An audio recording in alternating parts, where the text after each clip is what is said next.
Le Bret, un mot sur est-ce qu'on aura à l'avenir le droit de dire tout ce que l'on veut en tant que journaliste, parce qu'il y a un grand débat en ce moment autour du contrôle de l'information, avec des propositions du chef de l'État qui souhaite encadrer, labelliser certains sites.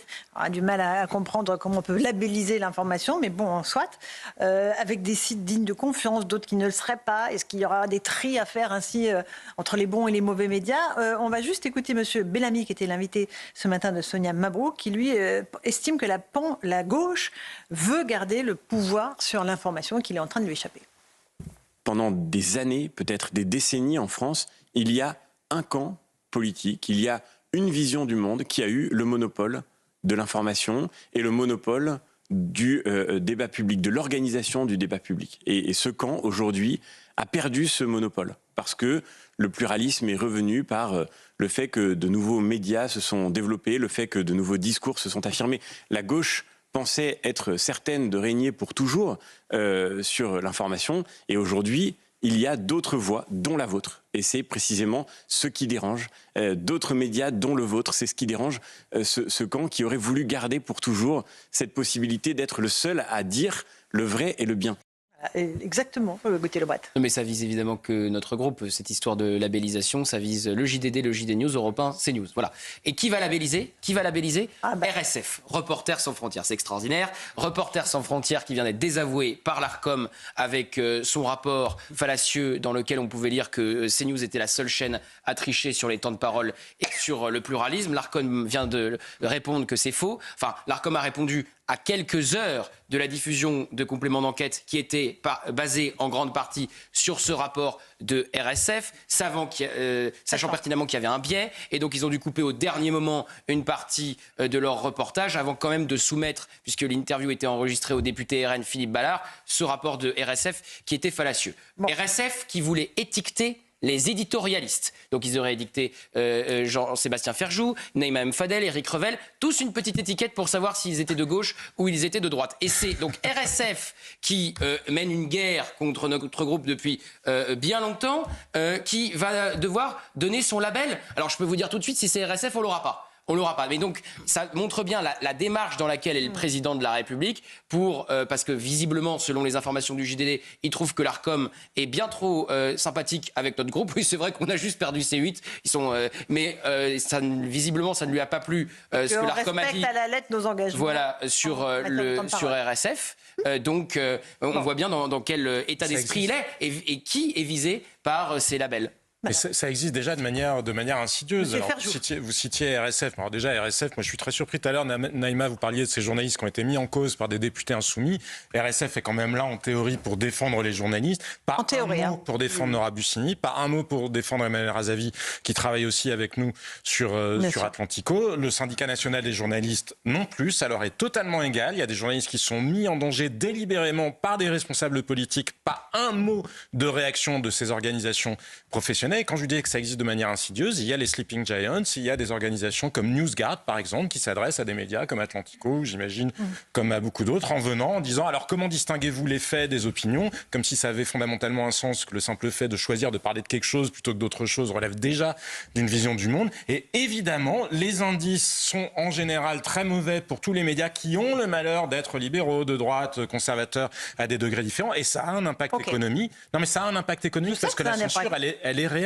C'est un impact économique parce que ça impacte votre quota de référencement sur Google ou dans les moteurs d'intelligence artificielle. Et tout le monde laisse ça, faire ça sans... Henri Guénaud, qu'est-ce que vous en pensez?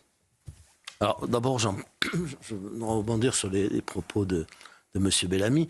Si pendant très longtemps, l'information a été un monopole de la gauche, c'est parce que aussi ce qu'on appelle la droite, c'est complètement désintéressé de tout le monde culturel. Voilà.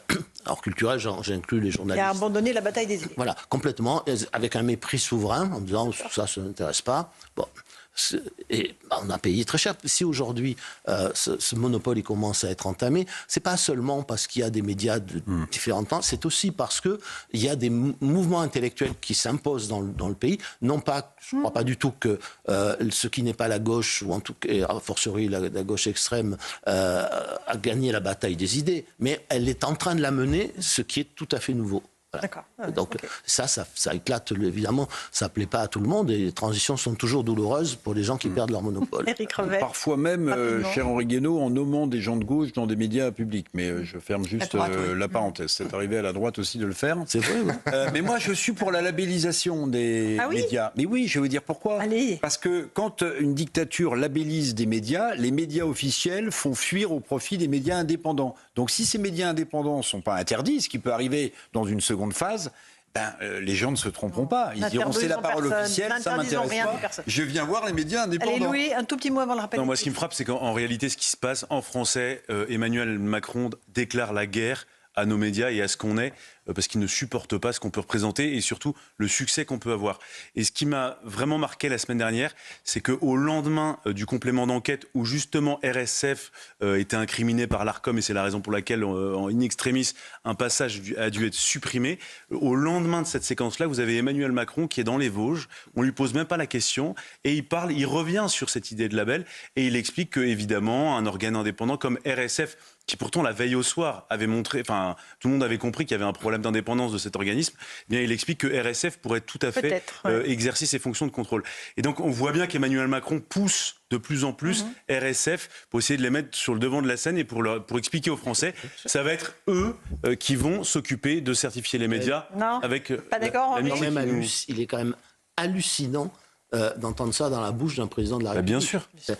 Désigner une association, qui est une association comme une autre, RSF, on en pense qu'on veut, pour contrôler l'information, c'est quand même si vous écoutez tout, Emmanuel Macron dit évidemment, c'est pas au pouvoir politique de faire ça, il faut que ce soit une autorité indépendante. Jamais en préservant la démocratie. Il est quand même président de la République. Hein. Mais je suis d'accord avec vous. Le projet d'attentat a été déjoué avec une double interpellation de mineurs qui préparaient un acte terroriste contre des juifs. Expliquez-nous. Oui, exactement. Il s'agit de deux jeunes âgés de 16 ans à peine. L'un d'eux, celui qui a le profil le plus inquiétant, est un Russe de Tchétchénie, arrivé en France il y a 4 ans et qui vit à Strasbourg.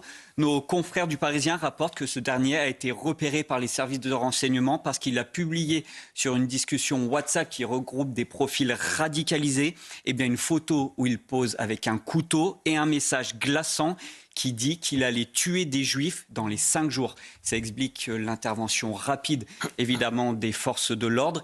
Il avait comme cible un lieu de culte juif, donc, mais qui n'a pas encore été précisé pour le moment. Le deuxième adolescent, lui, vient de région parisienne. Ils étaient tous les deux en contact sur ce groupe de discussion. Ils sont désormais mis en examen et placés en détention provisoire dans les locaux de la DGSI où ils sont interrogés par les enquêteurs. Il faut savoir qu'il s'agit là des 19e et 20e mineurs qui sont poursuivis pour terrorisme depuis le début de l'année. Merci. Ils ont quel âge, vous avez dit, Tanguy ? 16 ans à peine. 16 ans à peine. Je voudrais juste rappeler que celui qui a assassiné Samuel Paty est un Tchétchène qui était arrivé dans notre pays, qui ont été réfugiés. Et Dominique Bernard aussi, toujours le même profil, c'est-à-dire des personnes qui ont été énormément de profils de ce type. De réfugiés. Mais je crois qu'on ne porte pas assez d'attention aux Tchétchènes qui sont extrêmement, extrêmement radicalisés. Et l'âge aussi, Louis Dragnel, 16 ans pour ces jeunes qui voulaient commettre des attentats sanglants. Ce qui est vrai, c'est que c'est la nouveauté. Ce sont des gens qui se sont radicalisés en s'échangeant des messages. Et ça, c'est un nouveau mouvement qu'observent les services de renseignement et qui les a beaucoup surpris. Jusqu'à il y a 1 an et demi, 2 ans, on n'avait pas des profils aussi jeunes. On avait, en fait, il y a eu plusieurs vagues. C'est-à-dire que après les attentats, on a eu des gens qui revenaient de Syrie, qui étaient aguerris, qui venaient des camps d'entraînement. Et donc, c'était une première sociologie.